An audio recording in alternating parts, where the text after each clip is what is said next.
them. And section 9.5, properties of logarithms.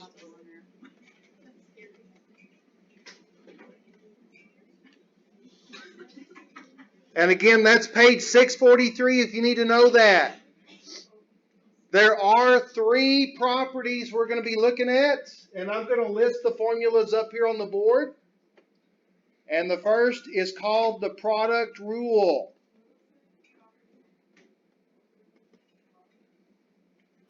Yeah, this is properties of logarithms.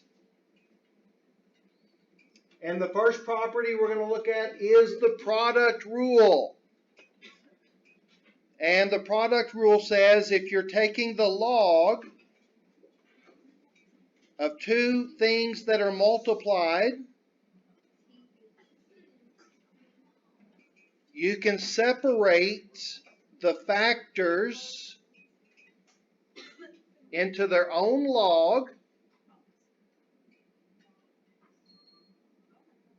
and multiplication turns into addition.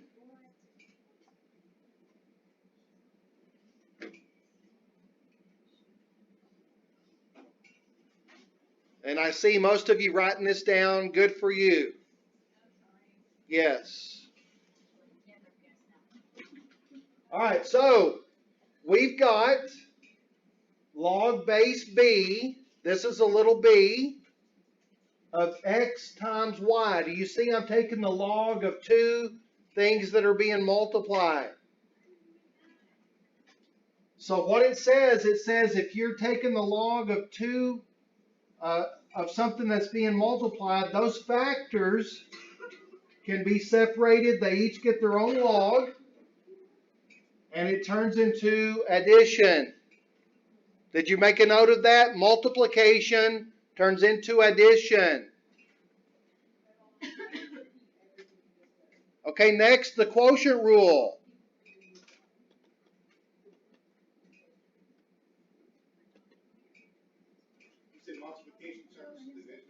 Multiplication turns into addition. Next, for the quotient rule, if we're taking the log of 2 things that are being divided, if you're taking the log of a fraction, again, the x and the y can get separated. They each get their own log cabin. And a fraction turns into subtraction. Can you pause?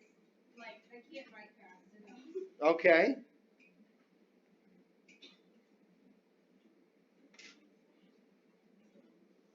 Can you repeat the product rule and the quotient rule, like the thing that goes after all of that?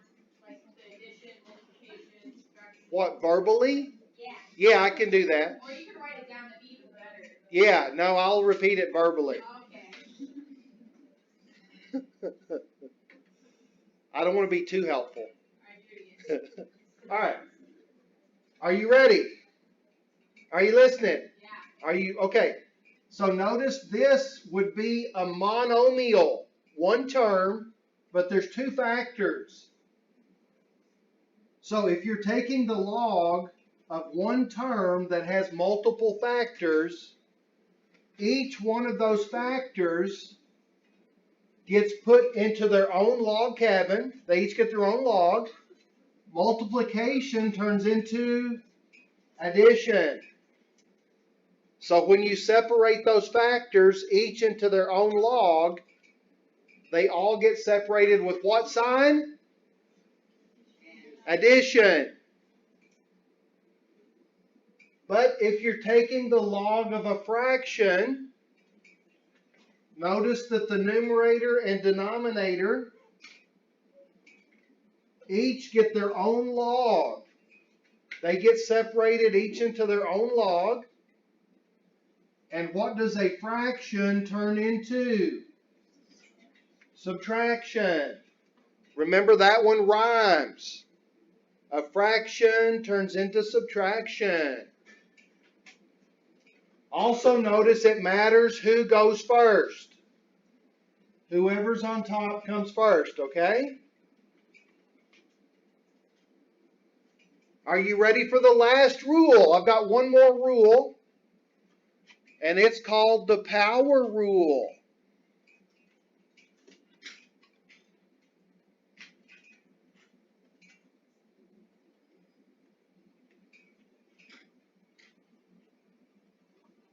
And the power rule says, if you're taking the log of something with an exponent, like if you're taking the log of x to the n power, the power rule says that the exponent gets to come to the front of the log.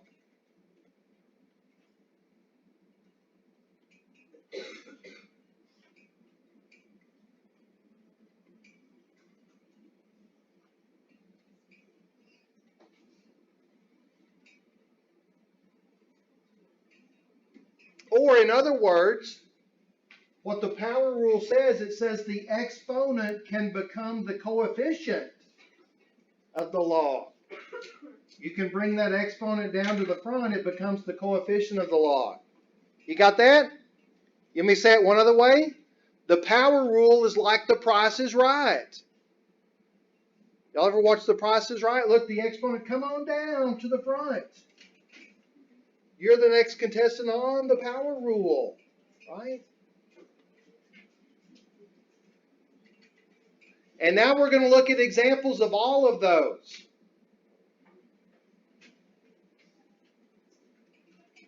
Are y'all ready? Okay, here we go. Page 643, and let's start with number 5.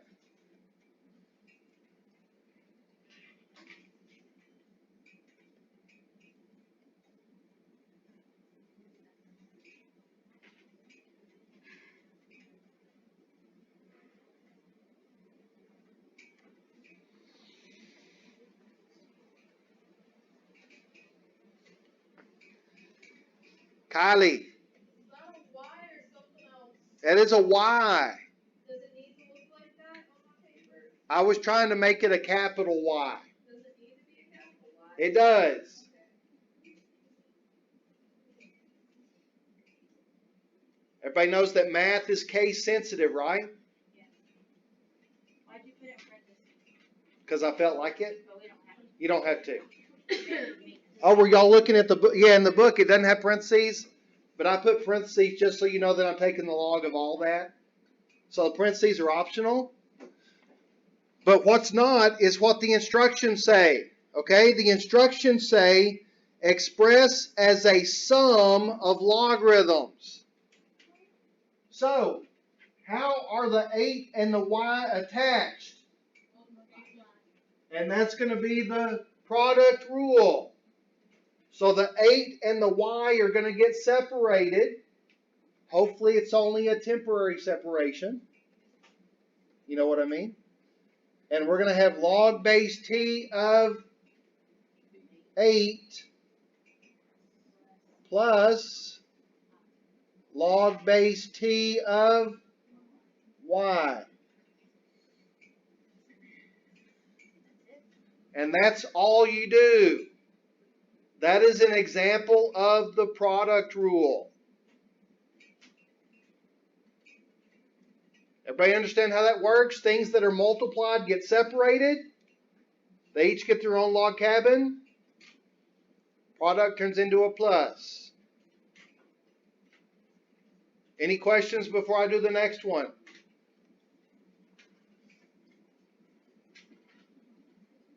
Okay, next, number 17.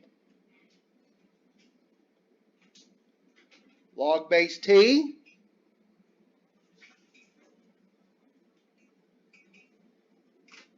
m over 8. And that's supposed to be a capital M.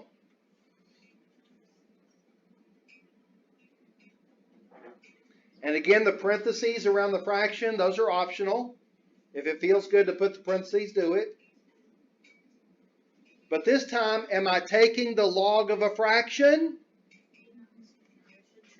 Yeah, so the m and the 8 are going to get separated. They each get their own log cabin. And a fraction turns into subtraction. And that's an example of the quotient rule.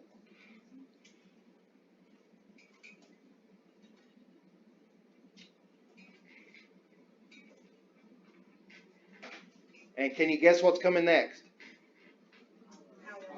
Okay, good. Next, let's do number 13.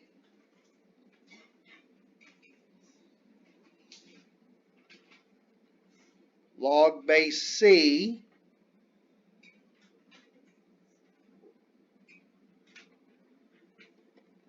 of k to the negative 6. Log base C of k to the negative 6. And this time, am I taking the log of something that has an exponent? And so where does the negative 6 get to go? Yeah, so here we go. Watch out. He's going down. Negative 6 log base C of k.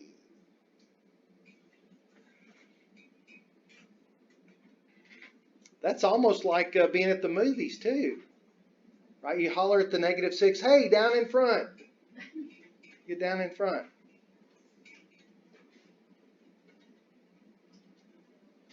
Okay, so what I've done at this point is I've shown each property separately. Now we're going to look at examples where you might have to do more than one of those.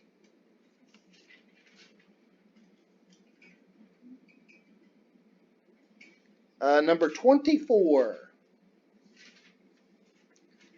And let me scroll down just a bit. 24.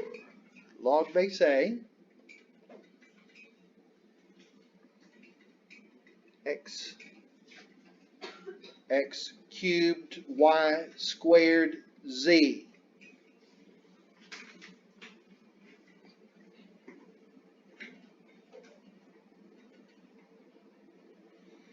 And remember I said that the parentheses are optional. If you want to put parentheses to show that you're taking the log of all of that stuff, you can put parentheses around it. And in this problem, how many things are being multiplied? Would you say that there's 3 factors? Okay, so we've got x cubed, y squared, and z to the what? Okay, z to the 1. And so since there's 3 different factors, they're all going to get separated, each into their own log cabin. So that's going to be log base A of, and then what operation? Addition. Log base A of, and then what operation? And log base A of. Yes, sir, Aaron. You have to isolate the variable before you can bring down the power. Have you ever heard the phrase divide and conquer? Yeah. So you have to divide up the letters and then you can conquer their power, okay? Divide and conquer. So I cannot bring down a power unless that variable is isolated. But we do need to bring down the powers. I pretty much, now if I wanted to, I could say log of this, log of this, log of this. If I want to put parentheses, I can. But I don't have to. You understand? It's optional. But now what needs to happen? So now the 3's coming down. And the 2's coming down. 3 log base A of x plus 2 log base A of y plus log base A of z. And that is simplified completely.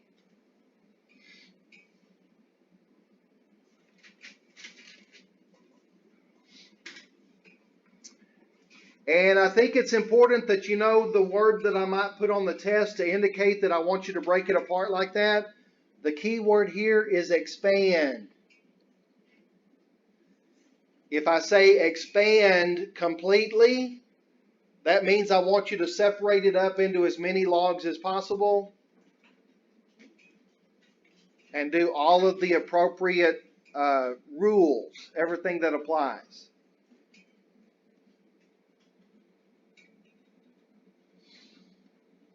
Now, does anybody have a question about that problem? No? Okay, so let's look at the biggest, nastiest thing I can think of.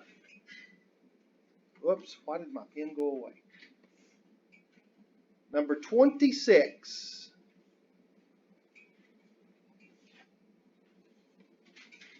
Log base b, x squared y, over b to the third.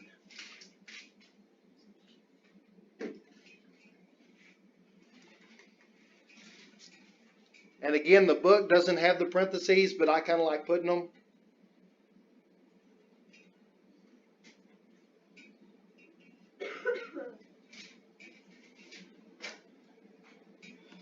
And this time I'm going to ask you a question.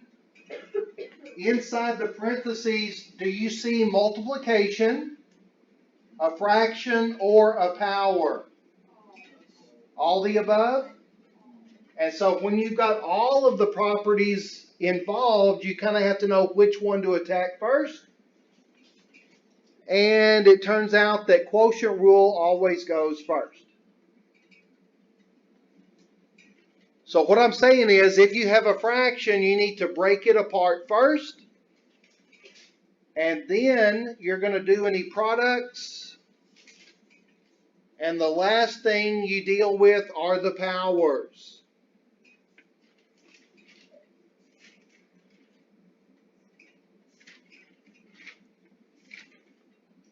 Okay, so the first thing that's going to happen is we're going to say log base b of the top stuff. Log of the top, and then what operation? And then log base b of the bottom.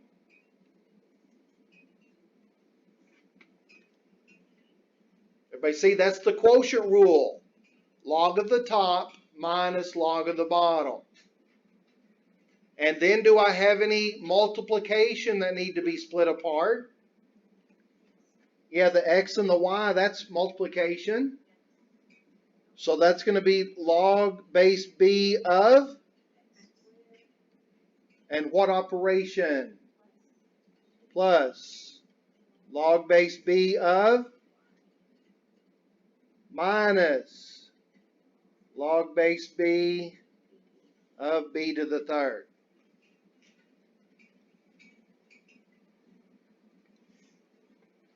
And again, if I was taking good notes, I might do something like this. This was the quotient rule. This was the, oh gosh.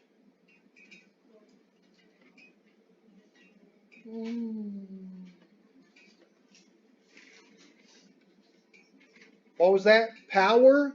Product. And then the next one's going to be power rule. Or we could just say POW. And so the last thing we need to do is bring down the powers. So that's going to be 2 log base b of x plus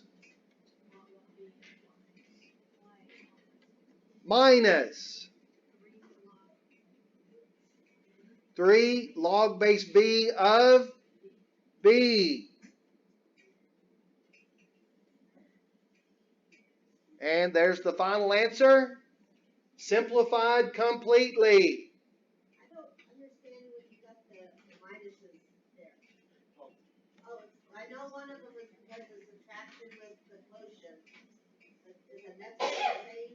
That should just say the same. Yeah, so this minus right here, From the quotient part. from the quotient rule. Right. And then this minus is going to have to stay with him all the way down. So if this guy is minus, he's going to have to be minus for the rest of the steps. And then at the second step, the x and the y separated and became a plus. You don't have to put the log b on the last three? Right. You don't? You know why? No. Well, I better do that and show it then. Meow. So, how many of y'all thought that that was going to be log base b of b? Okay. But I think when I covered the previous section, I said if the bases match, they cancel. And do you see here the bases match, so they cancel and leave the 3. You need to remember that we're just learning it. You do have to remember the rules that I teach. Yes, you do. You have to repeat it too, so we remember. That's why I've showed it. If the babies match, they cancel. No, wait a second. That didn't sound right. Bases, not babies. If the bases match, they cancel.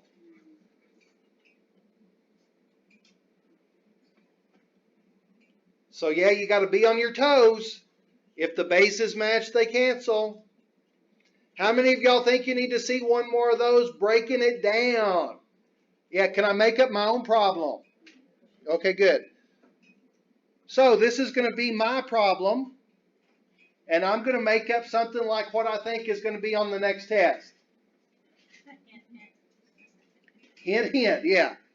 So here we go. How about natural log of 3x to the 4th over y to the 5th. How about that?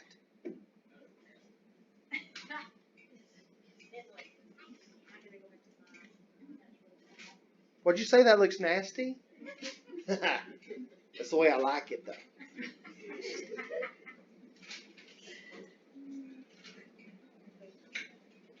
Oh, yeah, I like it effed up, too.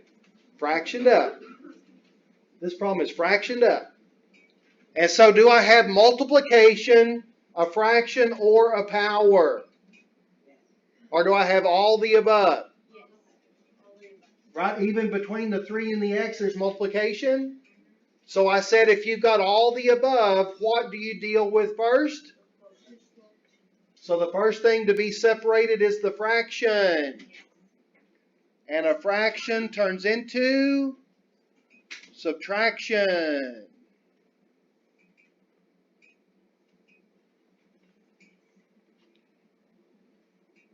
Natural log of the top minus natural log of the bottom. And then I think I also said that you have to isolate the variables in order to bring down their powers.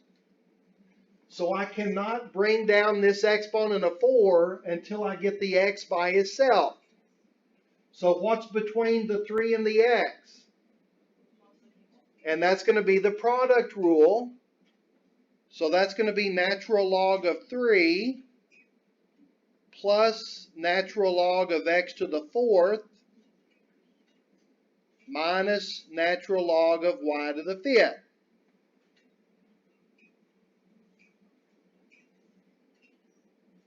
And now can I bring down the powers? Okay, and this is going to be the last step. This is going to be natural log of 3 plus 4 natural log of x minus 5 natural log y.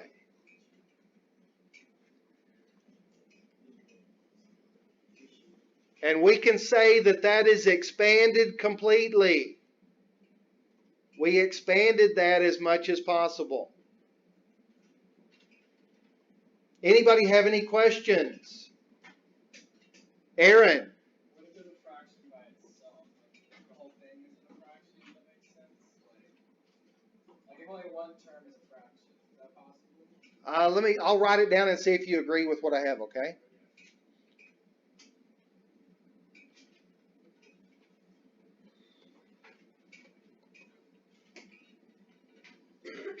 No? Is that not what you're asking? So in this case, the 1/3 would just be considered a constant, and you would separate him off into log of 1/3. Now, if you wanted to take it even further and do log of 1 minus log of 3, that's up to you. Okay?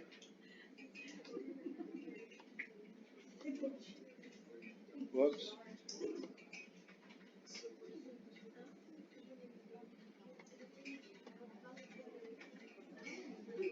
Any other questions? I'm sorry, are there any other questions on expanding? Because we also need to condense. We're now going to do it backwards. Yes. We're now going to condense.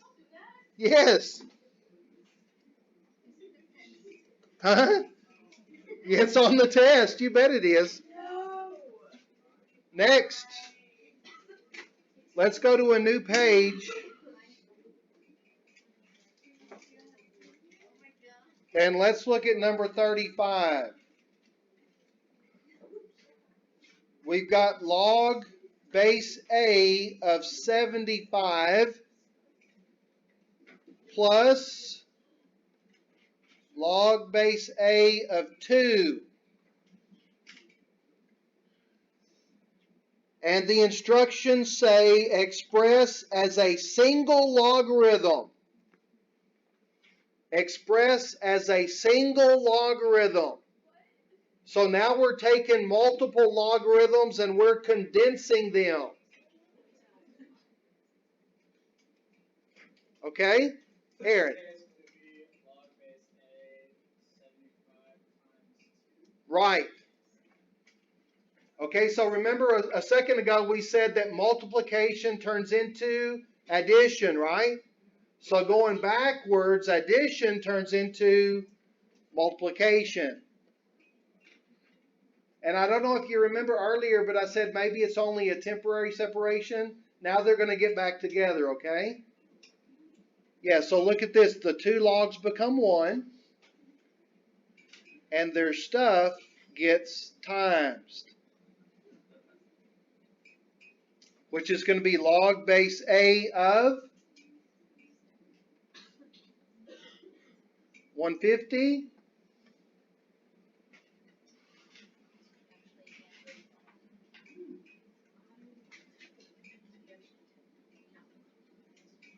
35 was on the exam? No, Oh. not that exact one, no. No. Something like it. No, no. Number 38. Natural log of 54 minus natural log of 6. And just a second ago, we were saying that a fraction turns into subtraction. So now a subtraction turns into a fraction, going backwards. Again, the two logs become one. And who goes on top? Yeah, 54 does.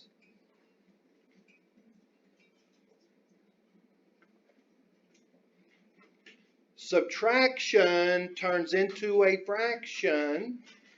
And does 54 divide by 6 evenly? Yeah. There's that.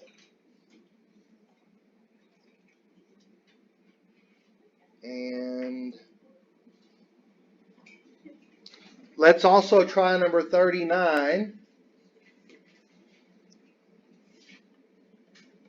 1/2 39 log n plus 3 log m. Let's try that.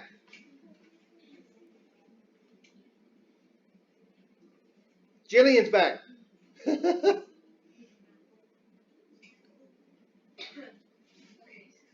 Now, Can y'all see that in this problem, we have coefficients and we have addition? So remember the powers come down to the front. So if I'm condensing it, the powers, the coefficients, they come back up to be powers. And addition's going to turn back into multiplication, but you need to know what order to do them in. So the order that I gave them to you a second ago is now reversed. So when you're condensing, the exponents go first.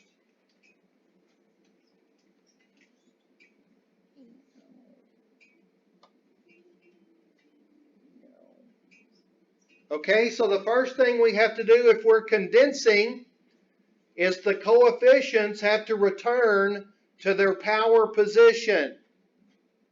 So this is going to be log of n to the 1/2 plus log of m to the third.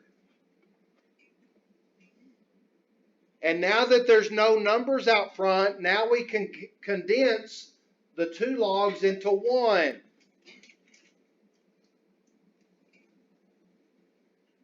And what's going to happen to their stuff? Multiply. So this will be n to the 1/2 m to the third. Or we could say log m cubed square root of n. Does that your answer work? Yeah. Okay. Does it work on my lab? Should. But you know, sometimes I just like to get radical, dude. You know what I'm talking about? I like to get radical. Get to throw in that math joke. Does everybody see where the square root comes from? Do y'all remember we covered a whole lesson on how to turn our fractional power into a radical symbol? And we said the denominator, that's where roots grow. Y'all remember that? The root is the 2, square root. And the exponents.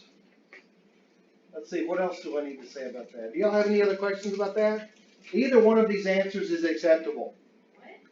Either one of these answers is acceptable. You said neither, and I was like, Either. what's the answer? But the second answer is more radical. I like the first one. Okay, fine. Whatever turns you on. Now, Harmon, now for the test question.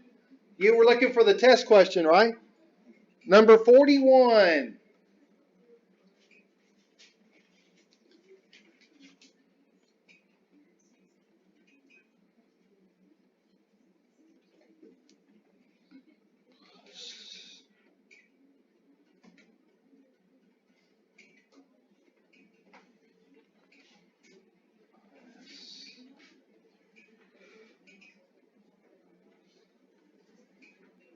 Oh, and I'm sorry, before we go too far into the next problem, I did have a question that I wanted to ask you about the previous problem. Did y'all notice that this log did not have a base showing? Did y'all notice there's no base here? What is it understood to be? 10. Does everybody know that? If there's no base visible, it's understood to be 10. I just wanted to re-emphasize that again, okay?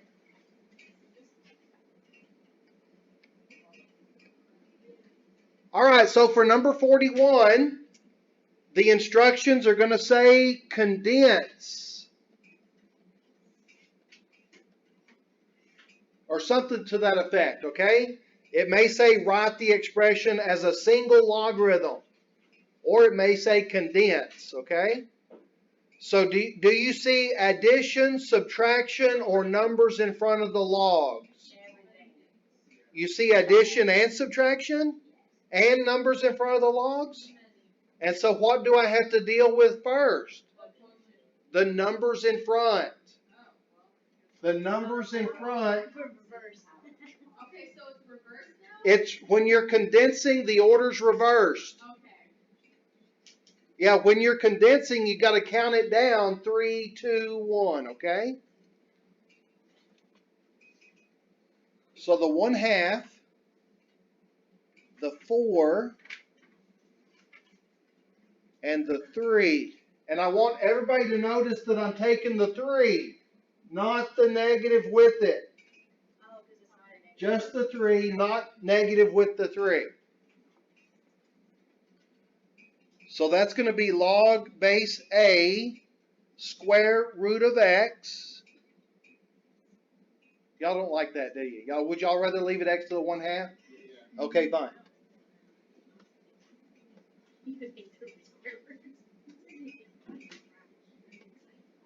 Okay, fine. We'll leave it x to the 1/2. Plus log base A of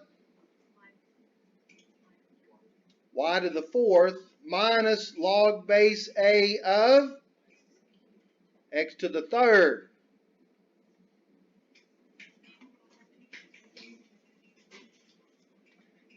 And the next thing that we're going to do is we're going to take these first 2 logs.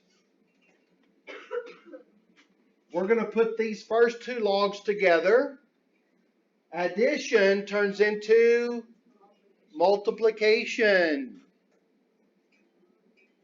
So that'll be log base A of x to the 1/2 y to the 4th minus log base A x to the 3rd. Y'all see that working from left to right? I put the first 2 logs together using the product rule. And now I'm going to put these 2 logs together using the quotient rule.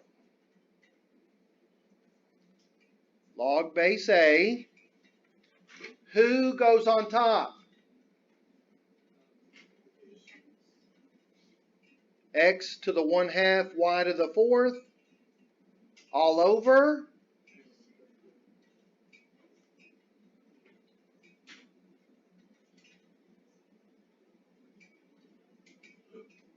and then we can simplify that one more step.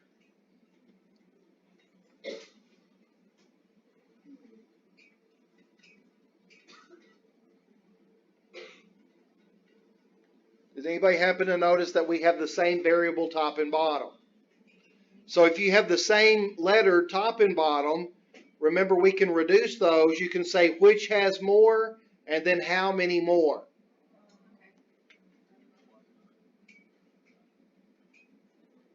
So which has more x's, top or bottom? Yeah, because 3 is more than 1/2. And then how many more x's is he going to have? If I do subtraction, what is 3 minus 1/2? 2.5.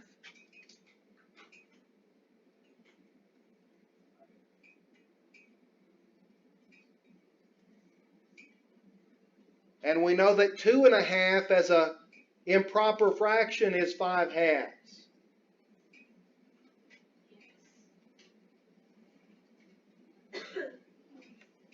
Or could I say log base A y to the 4th over square root of x to the 5th? Could I say that?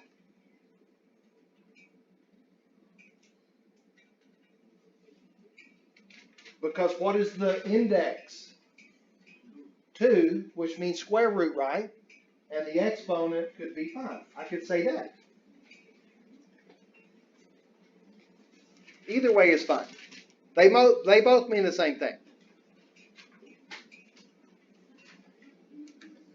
And so now do y'all feel pretty confident? Or do I need to do another expand or another condense? Another condense? Yeah. Okay, fine. I'll do another condense.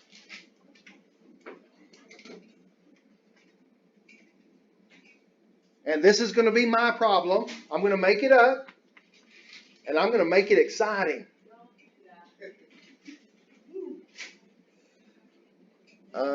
Let's see. Let's do 5 natural log of x plus 3 natural log of y minus 2 natural log of z. How about that? Oh yeah, I got 3 logs. I got a lot of wood. Get it? I got 3 logs. Got a lot of wood. And the instructions are going to say condense. Or it could say write the expression as a single logarithm. Okay, so do you see addition, subtraction, or numbers in front of the logs? And if they're all 3 there, what do I deal with first? I got to return the coefficients to their exponent position, right? So what's going to happen to the 5, the 3, and the 2?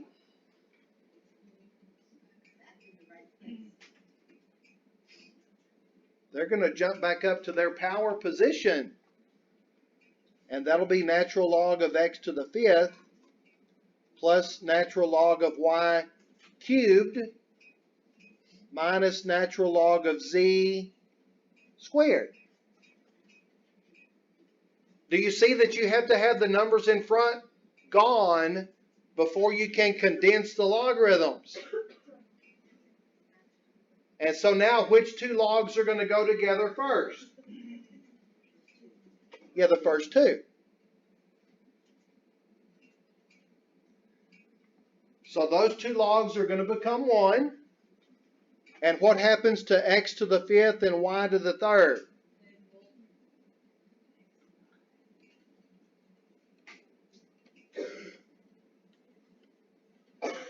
Y'all see that? They multiply.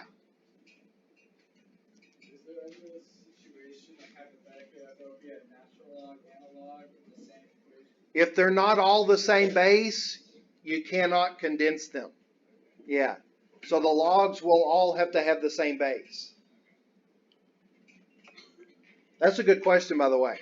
If the logs have different bases, you can't use the properties on them. Okay, so last step. Now we have 2 logs that are being subtracted, and subtraction turns into a fraction. And does it matter who's on top? Yes, it does.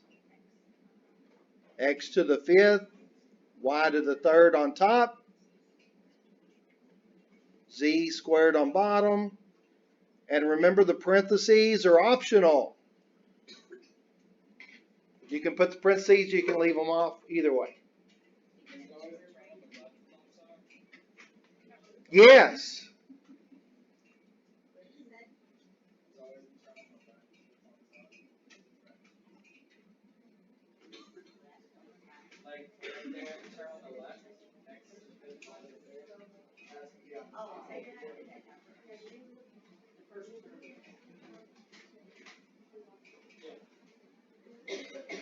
Always. And now, does anybody have any questions? Any questions on any of the properties we talked about? Expand or condense? Well, that's where I